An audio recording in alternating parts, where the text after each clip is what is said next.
Cerita diawali dengan scene yang memperlihatkan usaha seorang ayah untuk mencari anaknya yang bernama Jen di kota kecil. Saat ia berada di kantor polisi, ia mengatakan bahwa anaknya yang pergi mendaki udah 6 minggu tidak ada kabar.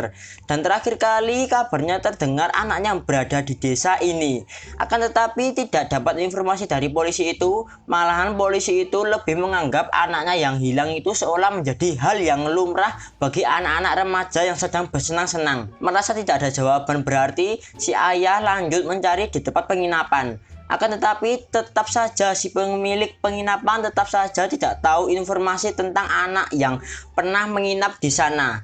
Ia pun merasa semakin gelisah. Kemudian ia lanjut mencari di sebuah bar. Sesampainya di sana ia bertemu dengan pria tua yang katanya pernah melihat anaknya itu. Ayahnya pun bertanya kepada lelaki tersebut. Namun terlihat si pria tua terlihat kesal setelah teringat kelakuan Jen dan teman-temannya. Yeah, I've seen him.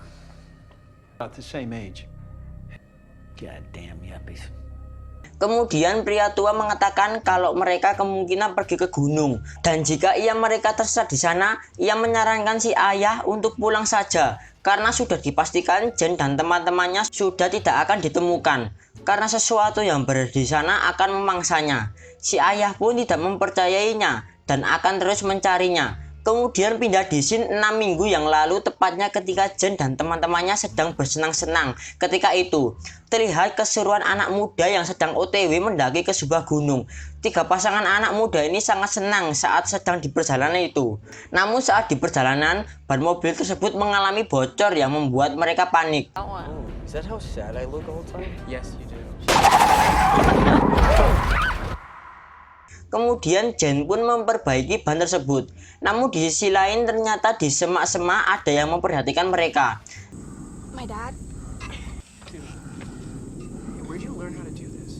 Setelah selesai memperbaikinya, mereka pun melanjutkan perjalanan. Singkat cerita, mereka pun memasuki kota kecil yang terlihat sangat sepi. Kemudian mereka pun memasuki penginapan bertujuan untuk menginap tentunya. Lalu saat berada di sana, si pemilik penginapan berkata, jika ingin mendaki di sana, kalian harus berada di jalur. Karena tanah di gunung itu kejam dan tak kenal ampun. Jen pun merasa kebingungan. Singkat waktu, malam pun tiba. Mereka mengisi bersenang-senangnya di sebuah bar. Kemudian keceriaan mereka membuat si pria tua yang ada di scene pertama tadi menghampiri mereka. Dan ternyata disinilah Pak tua itu bertemu dengan Jen, seperti yang dikatakan tadi kepada ayahnya. Lalu ia menawarkan untuk menjadi pemandu pendakian mereka, karena di sana ada sesuatu yang membahayakan. Akan tetapi tawaran tersebut ditolak mereka. Kemudian seorang yang bernama Adam menghina pria tua tersebut, sehingga pria tua tersebut marah. Cekcok pun terjadi. Tapi tak lama kemudian si pria tua itu mengatakan untuk berhati-hati saja dan menyebutkan bahwa mereka akan bertemu lagi dengannya. Singkat cerita, keenam anak muda yang akan pulang ke penginapan melihat seseorang di dekat mobil mereka. Terlihat sosok lelaki misterius sedang memperhatikan mobil mereka. Adam pun kesal melihat gerak-geriknya itu. Hingga akhirnya ia mengusir pria misterius itu dengan menggunakan botol kecap. Tak lama kemudian pria itu pun menghilang. Saat kembali ke penginapan, Jen dan kekasihnya yang bernama Darius lagi bubuk enak dengan mesra. Kemudian Darius berkata, ia mempunyai sebuah mimpi. Ia yang bekerja di bidang sosial ingin membuat suatu komunitas yang saling menghargai satu sama lain, saling membantu dan tak pandang ras ataupun kedudukan. Mengetahui keinginannya itu, Jen pun jadi tambah mencintai Darius hingga melanjutkan kegiatan mereka ke jenjang yang lebih hot dengan menunggangi lelaki tersebut. Namun tanpa mereka sadari, kebersamaan mereka diperhatikan oleh seseorang misterius di luar jendela. Singkat waktu, di keesokan harinya, Jen yang sedang jogging melihat seorang wanita aneh dan lucu sedang berjualan kerajinan tangan. Merasa dirinya tertarik dengan dagangannya itu, ia pun membelinya. Lalu terlihat seorang bocah yang terus memperhatikannya. Wanita itu memberitahu bahwa bocah yang merupakan anaknya itu bernama Roti dan memang sangat pemalu. Singkat waktu, mereka akhirnya memulai petualangannya untuk mendaki. Mereka pun memulai masuk ke dalam hutan di Virginia. Di sepanjang perjalanan, tiga pasang kekasih ini menikmati indahnya alam. Jalur pendakian yang mereka lalui membuat sekelompok anak muda ini benar-benar kagum. Tak lama kemudian si Darius yang sosokan menjadi leader mengajak teman-temannya untuk singgah dulu ke sebuah benteng jadul peninggalan masa kolonial yang mengharuskan mereka keluar jalur pendakian. Akan tetapi ajakan itu sempat ditentang Jen karena menurutnya mereka harus tetap berada di jalur pendakian yang benar seperti yang dikatakan pemilik penginapan tadi. Tapi si Darius ngeyel dan membujuk Jen agar Jen ikut. Hingga pada akhirnya mereka pun mengikuti ajakan bodohnya si Darius tersebut. Mereka yang kini tidak lagi di jalur yang benar berusaha menemukan benteng jadul yang si Darius katakan. Jalur sulit dan berbahaya mereka lalui. Tiba-tiba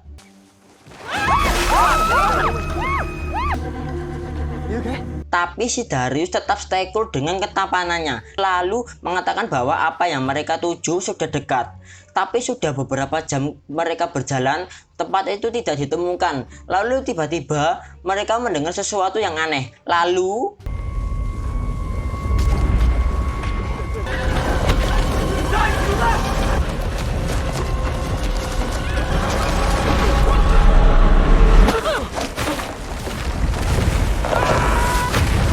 entah kayu itu berasal dari mana. Mereka pun terluka menghindari gelondongan kayu itu. Saat yang lain selamat, tapi pria yang bernama Gary bernasib sial. Ia dipres kayu besar itu sampai gepeng dan jelas saja Lukas sebagai kekasihnya merasa kehilangan dan membuatnya menjadi janda. Wadaw, janda.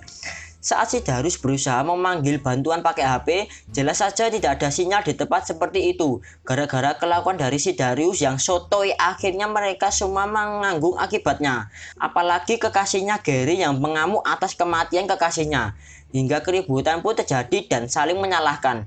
Lalu tiba-tiba Jen melihat seseorang yang sedang memperhatikan mereka. Tapi sosok misterius itu langsung menghilang entah kemana. Singkat waktu, gelap pun datang. Mereka tak berhasil kembali ke jalur yang benar. Akhirnya disadari Lukas bahwa sebenarnya mereka itu tersesat. Akan tetapi si Darius mengatakan bahwa tinggal bentar lagi mereka akan ke jalur yang benar. Tapi ia menyarankan untuk mendirikan tenda dulu dan melanjutkan perjalanan di keesokan harinya. Hingga pada akhirnya mereka mendirikan tenda di tempat itu. Karena malam yang sudah larut, mereka pun langsung tidur. Akan tapi karena suara petir, Jen pun terbangun lalu ia sempat melihat bayangannya yang seperti orang berada di luar tenda. Atau mungkin cuma halusinasinya saja. Jen pun mengabaikan dan kembali tidur. Di keesokan harinya mereka pun heran dengan Mila yang sudah menghilang entah kemana. Saat mereka akan mencarinya, mereka baru sadar bahwa tempat mereka tidur itu adalah sebuah kuburan. Kemudian mereka menemukan sebuah tulisan yang menunjukkan tempat itu adalah suatu kawasan peninggalan masa lalu yang bersejarah ketika perang dulu. Tak lama kemudian Louis mengatakan bahwa HP-nya telah hilang, disusul teman-temannya yang juga mengalami hal yang sama. Lalu Jen teringat akan sosok misterius yang ia lihat semalam. Saat Adam merasa ada yang tidak beres, ia pun merasa khawatir akan pacarnya itu. Hingga pada akhirnya mereka melakukan pencarian untuk kekasihnya. Lalu saat pencarian, Jen melihat bocah yang pernah ia lihat saat di kota. Kemudian Adam menanyakan tentang keberadaan Mila kepadanya. Karena si bocil takut melihat Adam, ia pun lari menjauhinya dan Adam mengejarnya. Lalu tiba-tiba Adam pun terjatuh oleh jebakan yang melilit kakinya. Tak lama kemudian, jebakan itu menariknya hingga masuk ke dalam lubang. Mereka pun berusaha untuk menolongnya. Si Darius yang paling merasa bersalah mencoba masuk ke lubang itu. Namun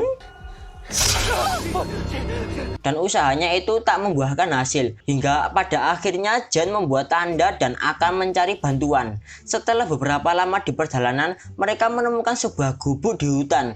Lalu mereka pun memasukinya. Sesampainya di sana, mereka menemukan benda-benda tajam hasil psikoplak hutan dan barang-barang lain yang seolah itu semua adalah barang-barang milik pendaki gunung. Tapi tak lama kemudian mereka melihat orang-orang menggunakan ghillie suit yang sedang membawa Adam. Dengan keberanian yang tak luput dari rasa bersalahnya, si Darius pun menghadapi orang-orang aneh itu dengan kampak maut. Saat ia mengatakan untuk menurunkan temannya itu, orang-orang aneh itu malah berbicara dengan berbahasa asli mereka. Jelas saja si Darius pun kebingungan. Lalu Jen dan Lukas menanyakan keberadaan Mila yang telah hilang. Dan tentu saja obrolan enggak nyambung ini tak menghasilkan apa-apa. Kemudian Adam dengan kekesalannya menghajar kepala orang aneh itu sampai kepalanya hancur semua.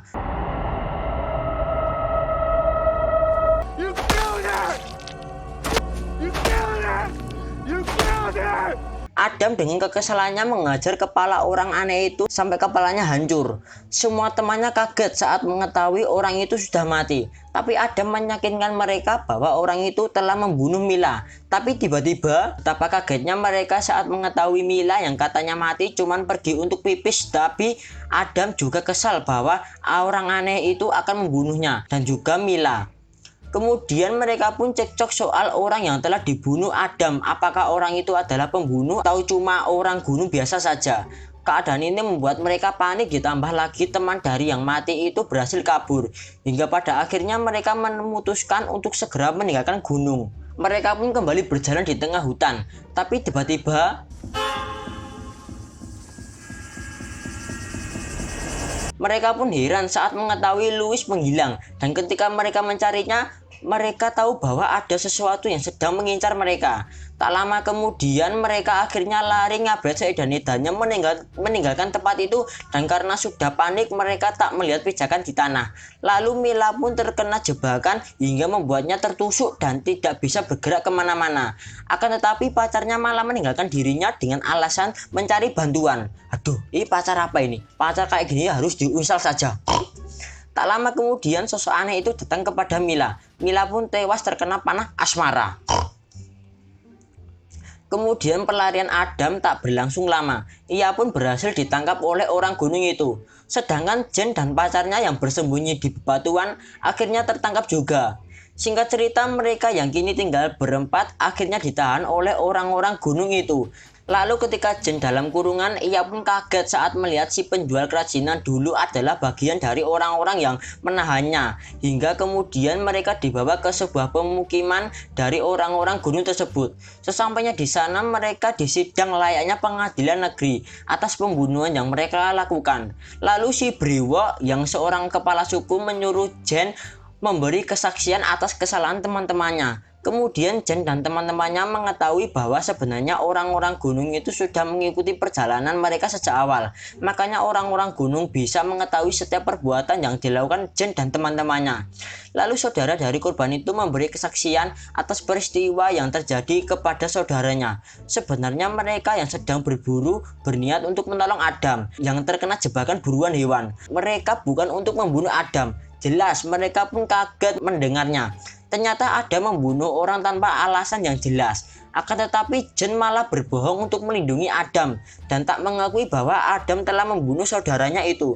Kemudian saat si bocah roti ditanya siapa pelakunya, ia pun menunjuk. Adam tidak bisa lagi mengelak atas kesaksian bocah itu yang selalu mengikuti mereka. Hingga pada akhirnya Adam dibawa untuk menerima hukuman mati atas perbuatannya. Lalu Jen dan yang lainnya pun mendapat hukuman yang mereka sebut kegelapan atas kesaksian palsu mereka. Tak lama kemudian Adam akan menjalani hukumannya. Saat Adam akan dibunuh, Jen memohon untuk tidak melakukan kebiadaban itu dan menawarkan uang kepada si Brewo sang kepala suku. Akan tetapi si Brewo mengatakan bahwa orang-orang yang ada di sana adalah orang-orang yang menjunjung tinggi nilai kemanusiaan yang tak membedakan manusia dengan ras ataupun dari hartanya. Mereka yang kaya dengan sumber daya alamnya, hidup dengan damai, tak ada kemiskinan dan penyakit, bekerjasama saling membantu, dan tentu saja tawaran dari Jen ditolak mentah-mentah oleh si Brewo. Lalu tiba-tiba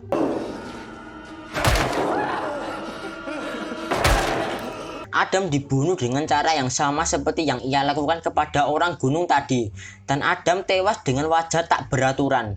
Mereka yang kini tinggal bertiga akan menjalani hukuman kegelapan, dan tiba saatnya Louis menjadi yang pertama untuk hukuman itu. Istilah kegelapan dalam hukuman ini adalah dengan membuatnya buta dan memasukkan ke dalam gua yang gelap. Jadi double deh gelapnya. Aduh, sungguh mengerikan sekali.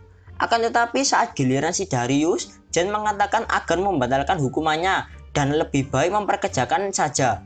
Mendengarkan perkataan itu, akhirnya si Brewo tertarik dengan usulan Jen dan tak jadi menghukumnya. Kemudian si Brewo berkata, kalau kamu apa yang akan kamu tawarkan? Jen pun menjawab, kau bisa memakaiku untuk apapun dan bisa menghasilkan keturunan yang lebih cocok buat dijadikan istri. Oh jelas tergiur, akhirnya si brewok kepala suku pun menyetujui tawaran Jen itu meskipun si Darius merasakan panas yang bergejolak di hatinya. Singkat cerita, Jen pun dibawa ke sebuah ruangan yang ternyata itu adalah tempat si brewok sang kepala suku. Rupanya ia diantarkan ke sana untuk menjadi istri si brewok. Dengan berat hati, Jen merelakan kemolekan tubuhnya demi selamat dari hukumannya itu. Kemudian Shin beralih si ayah yang sedang bersama pemilik penginapan dari wanita itu.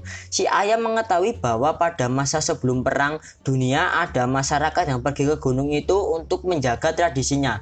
Dan orang-orang itu berpikir saat negaranya mengalami keruntuhan, mereka akan membangun sebuah negara baru di sana dengan menamakan dirinya sebagai The Foundation.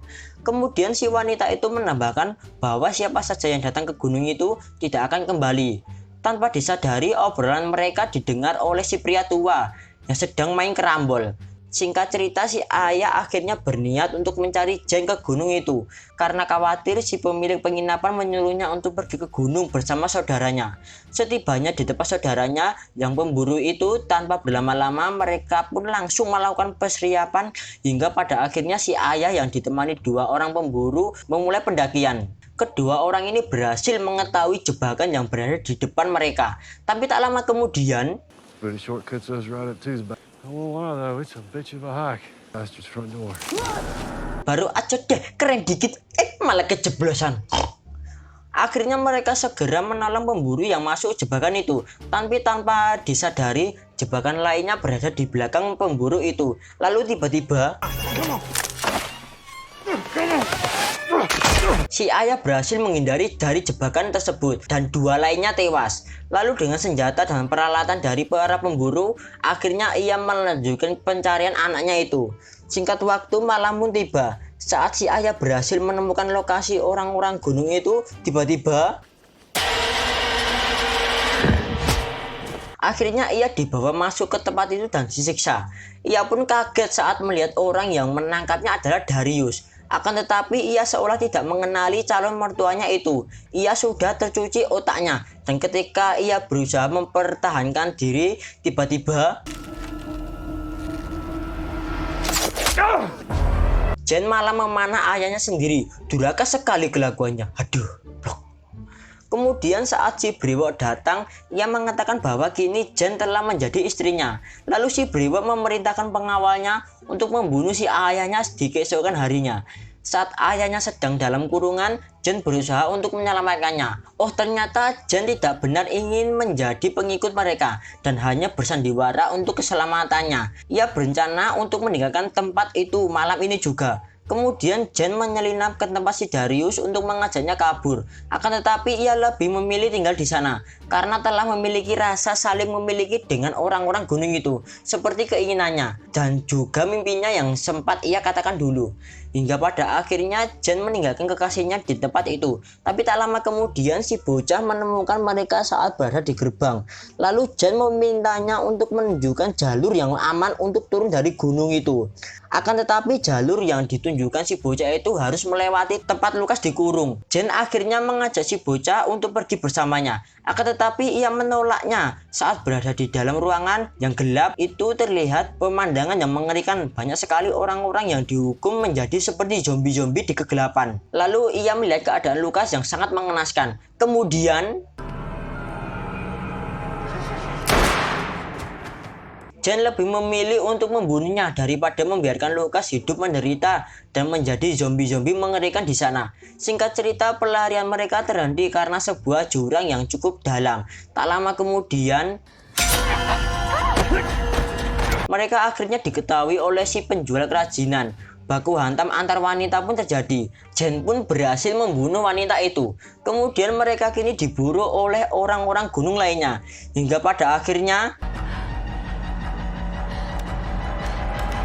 Hingga pada akhirnya pelarian mereka ditemukan si pria tua di bar dulu. Lalu ia mengatakan bahwa kedatangannya hanya untuk membantu. Tak lama mereka berbincang-bincang, sesuatu pun terjadi. Pengejaran orang-orang gunung itu hampir saja membuat ayah dan anaknya ini terbunuh. Akan tetapi si pria tua berhasil membawa mereka masuk ke dalam mobil. Ia pun melempar molotov kepada si kepala suku yang juga datang mengejar istri paksakannya. Tapi tunggu dulu, ini belum selesai. Shin pun kini beralih ke Jen yang sedang menemui ayahnya di tempat kerjanya. Terlihat mereka sangat bahagia menjalani kehidupan sehari-hari. Setelah mengalami kejadian mengerikan di gunung itu, tak lama kemudian Jen kembali ke rumahnya. Akan tetapi saat Jen berada di rumah, tiba-tiba betapa kagetnya saat ia mengetahui si Brewo sedang duduk santai bersama ibu dan keluarganya. Dengan polosnya si ibu mengatakan bahwa dia adalah tetangga barunya yang sedang berkunjung. Tanpa sepatah kata pun Jen seolah menahan amarahnya. Kemudian si Brewo itu mengetahui Jen sedang mengandung anaknya. Jelas saja Jen hamil. Sudah berapa kali mereka mantap-mantap saat di gunung itu? Jelas banyak sekali. Kemudian Jen yang sedang mengidam makin enak melihat si Brewo hingga membuatnya muntah. Tapi kemudian ia membawa pisau dan mengusir si Brewo untuk segera pergi. Akan tetapi si Brewo malah mengajaknya untuk pulang ke gunung bersamanya. Lalu tiba-tiba